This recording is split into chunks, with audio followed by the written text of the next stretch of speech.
Capek bayar utang N, istri dibunuh suami di depan anak usai ngaku tak mau bantu bayar lagi.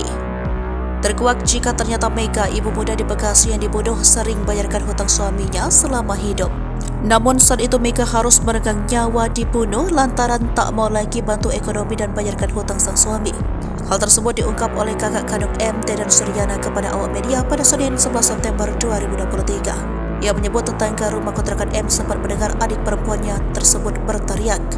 Disebutkan jika saat itu Mega berteriak kesal kepada Nando sang suami lantaran harus membayarkan hutang. Cuma dari saksi tetangga sampingnya, sebelum kejadian pembunuhan itu adik saya teriak, ucap Deden Suryana. "Gue capek bayar utang lu terus," ujar Deden Suryana menderukan ucapan M. Sementara itu, hal tersebut juga dibenarkan oleh Kapolsek Cikarang Barat AKP Rusnawati SH dalam konferensi pers. Sebelumnya N membunuh M memang terjadi percekcokan karena masalah ekonomi.